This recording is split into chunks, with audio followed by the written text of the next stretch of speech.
Monday morning, a very different Australia, as I said, we've woken up to this morning. In Victoria, I mentioned a sea of red across metro Melbourne. The Liberal Party is still confident they can hang on to a couple of seats in the outer east in Deakin and Menzies, but it's no sure thing for sure. And indeed, they've already lost a couple of those seats out there, Chisholm, of course, and Higgins, and they'll probably lose Kooyong.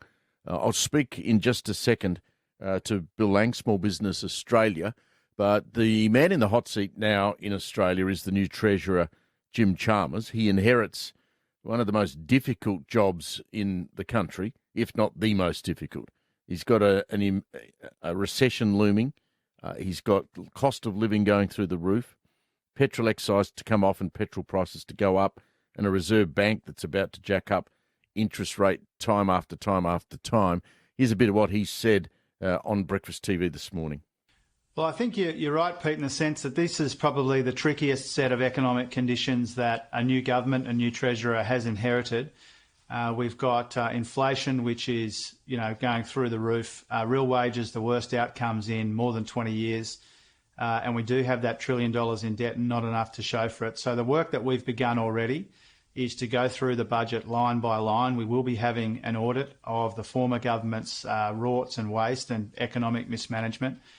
We'll start the work this week towards the budget that I want to hand down towards the end of October. So that's really the highest priority in the first instance, to implement our commitments in a way to make sure that we are addressing these serious economic challenges that we are inheriting. The new government has already said it will spend $7.4 billion more than the current government. And if you're having a budget at the end of October, you'd only be doing that if you're going to change radically some of the settings in that budget. Bill Lang from Small Business Australia joins us. Did the result at the weekend surprise you at all?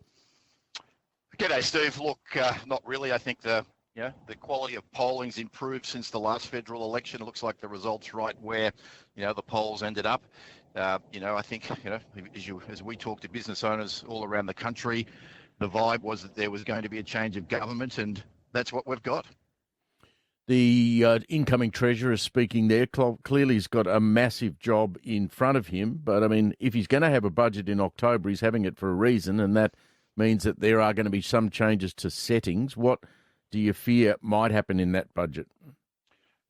Well, I suppose it's the great unknown, Steve. We spoke a couple of weeks ago around effectively there only being one page on the Labor Party's election website around what the policies were for small business. And those of your listeners that remember the debates, I think Anthony Albanese was asked in a debate, by a small business owner what was going to be done. And the only answer was we're going to increase wages.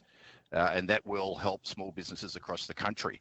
What we're hopeful of is that, the new Prime Minister said in his speech on Saturday night that he was going to be a Prime Minister for all Australians.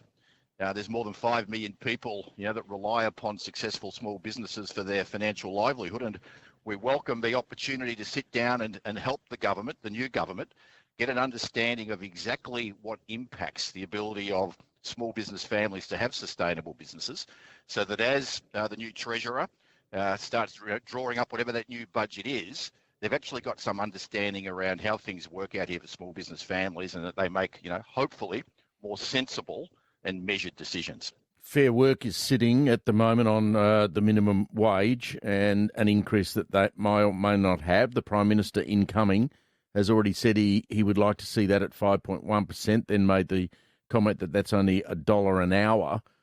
Can small business cope with a 5% wage increase like that?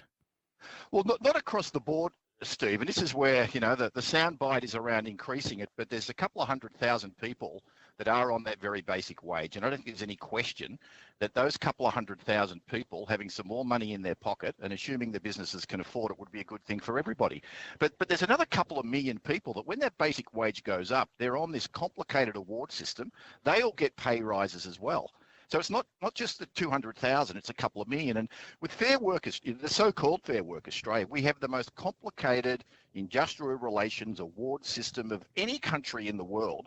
And if we're going to see some real reform by the new Treasurer, let's simplify the whole so-called Fair Work Australia and have a very simple award that applies to any business with under 20 employees. A small business award that makes it simpler. It's very clear.